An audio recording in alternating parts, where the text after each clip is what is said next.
Hey guys, if you have been to the shops recently, it's hard to avoid the fact that Easter is coming up and the shops really want you to know about it. Lulu, what have you noticed about what's at the shops for Easter time at the moment? Chocolate bunnies. Chocolate bunnies, what else? All the things. All the things? There you go. So chocolate bunnies, you can see all the springtime animals like chickens and lambs and bunnies. You can see hot cross buns and of course all the chocolates. But as Christians, we have a way better and way more important message than what the shops or the rest of the world wants to celebrate about Easter and probably just being a long weekend. We believe that Jesus both died, that he rose again. That means that he is Lord. And that means that we can have forgiveness. We can be children of God. We can enjoy new life.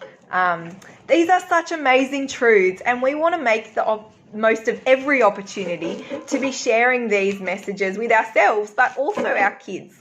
So today I have a couple of things to encourage you with and equip you with and resource you to help do that with the kids in our church. It might be that you're a parent and so that makes a lot of sense with your kids, but it also might be that you have nieces or nephews. It might be that you are a grandparent. It might be that you've got a kid on your street, or you've just got a kid at church that you're thinking about.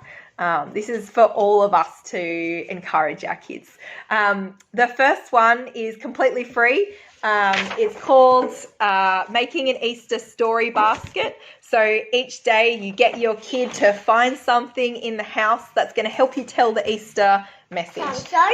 So the first one is soap. So I've got my basket here, and we've found some soap. And so that would go in the basket, and you can read the story of Jesus washing his disciples' feet. The next one is finding some bread. Thank you, Lulu. And talking about communion. So you can get your kids to find these things. They're super basic. Crack open your Bible afterwards and share the message of Easter and what happened leading up to it. So that's the first one, completely free, very easy. The next one is also free. It's Colin Buchanan's Boss of the Cross CD. This is just paper because we listen to it on Spotify. So you don't need to buy it, but chuck it on after you get home from work for the kids. This is a great way to share gospel truths in really catchy and memorable ways. It will get in your mind, and that's a great thing for it. Songs are so powerful with kids. The next couple of things are some things that you can buy after church on Sunday if you would like to. This one's called A Holy Week. It's a board book, so really great for if you have little kids that will bite and chew things like we do at the moment. Like Leo. I really like this one for going through a bit more of the story rather than just Jesus dying and his resurrection, but has some of the events in the lead up to Easter. So like Palm Sunday, Jesus going to the temple, things like that, washing the disciples' feet. Each page is around an emotion. It has some text from the Bible and some things the authors have put in. It's like clear language. It's easy to read. The pictures are great. I really like it. The next one is called A Very Happy Easter. It's only $7, so super cheap, pretty much 2 coffees. And it is a really clear message that because of what Jesus has done, we can be friends with God, and now we get to share that message with others. Really bright pictures, easy to engage kids, not much text, so you can read this easily in one sitting with them and do it over and over and over.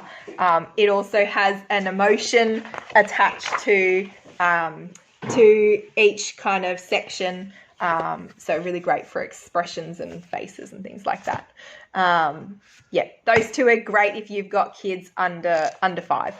Like me. The next one, like you, Lulu. The next one is actually probably one of Lulu's favourite books, called The Garden, the Curtain and the Cross. I love to read it. Lulu loves to read it, and it really clearly and in a really excellent way tells the message that because of our sin, we can't come in. So because of our sin, we can't come in, but because of Jesus, we can come in. That's right. So it's not just focused on the Easter story, but of course, Easter being such a significant part of why we can be right with God again, we can have access to Him. It's really well done. I think probably from 4 up, but Lulu has read it ages before that. But I think it's particularly aimed at that. So it goes all the way from Adam and Eve, all the way to Jesus' death, and even having life in heaven in heaven. Yeah, that's a great one. And the last one I have is this one called A Friend Who Forgives. Again, probably like 3-4 ages up. And it focuses on how Peter both denied Jesus, and so can he be right with Jesus again? Can he find forgiveness? Yes, because of what Jesus did on the cross, he can have forgiveness. So I think it does a really good job of zooming in on the idea of sin and forgiveness through the lens of one person to help humanize it and for kids to understand that even if they're like Peter and at times have done the wrong thing, which is all of us, and sinned against God, we can have forgiveness and a restored relationship. So really well done. So there you go. There's some hopefully really easy and simple ways to be exploring the Easter message with kids in your life. But most of all, get into the Bible. Use this time with you as an adult to get excited and get your kids excited for what Jesus has done. Again, let's not waste these opportunities to share the great message that we have. See you guys.